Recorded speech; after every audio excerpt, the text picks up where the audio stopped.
আরজিকরের দোষীদের এনকাউন্টার দাবি, ধর্মতলায় ফায়ারিং স্কোয়াড দিয়ে খতম দোষীদের। ধর্নামঞ্চ থেকে নিদান শুভেন্দু অধিকারীর, পাল্টা শুভেন্দুকে কটাক্ষ করেছেন তৃণমূল নেতা জয়প্রকাশ মজুমদার।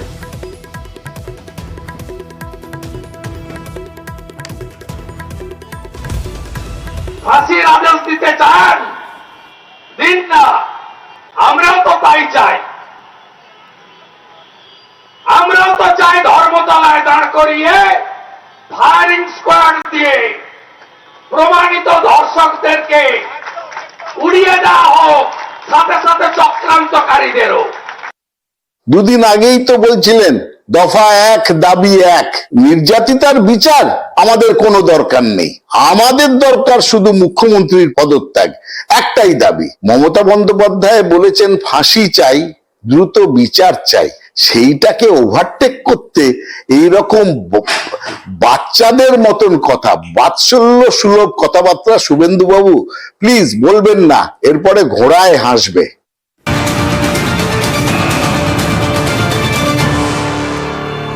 এই মুহূর্তে আইনজীবী অনির্বাণ গুহ ঠাকুরতা রয়েছে আমাদের সঙ্গে। অনির্বাণ বাবু, যে বিষয়টা আপনার কাছে জানতে চাইবো, যে আইন তো এনকাউন্টারের কথা বলে না, বারবার তারপরেও বিভিন্ন দলের তরফ থেকেই এনকাউন্টারের কথা বলা হয়, কি বলবেন? দেখুন, যে কোনো আইন, যে কোনো সাজার কথা, মানে ভারতবর্ষের আইনে কিন্তু কি সাজা হবে কোন দণ্ডের জন্য সেটা নির্দিষ্ট আছে এবং সেটা স্বীকৃত, এবং সেটা কিন্তু legislature as well as honourable supreme court, honourable high court, সবাই ওটাই মেনে আমরা কাজ করি। আমরা আইনজীবীরা আমরা ওটাই মেনে কাজ করি এবং তার উপর আমাদের বিশ্বাস এবং ভরসা রয়েছে, এবং সেটাই থাকা উচিত একজন ভারতবর্ষের সাধারণ জনসাধারণ এবং সবারই যারা ভারতবর্ষের সংবিধানের উপর আস্থা আছে প্রত্যেকেরই সেটা থাকা উচিত। সেখানে নতুন কোনো সাজা ঘোষণা করা বা এমন কিছু বলা যেটা ভারতবর্ষের আইন বিরুদ্ধ, সেটাকে আমি কখনোই সমর্থন করি না এবং এই ধরনের স্টেটমেন্টকে আমি কন্ডেম করি। বেশ, অনেক ধন্যবাদ আপনাকে। এনকাউন্টার নিদান শুভেন্দু অধিকারী, আরজিকরের দোষীদের এনকাউন্টার দাবি, ধর্মতলায় ফায়ারিং স্কোয়াড দিয়ে খতম দোষীদের। ধর্নামঞ্চ থেকে নিদান দিয়েছেন শুভেন্দু অধিকারী। এই মুহূর্তে সাহিত্যিক বিনোদ ঘোষাল রয়েছেন আমাদের সঙ্গে। বিনোদ বাবু, অপরাধের সংখ্যা দিন দিন বাড়ছে, আরজিকরের মতো একটা ঘটনা, তারপরেও আমরা দেখেছি আমাদের রাজ্যে একাধিক নারী নির্যাতনের ঘটনা ঘটেছে।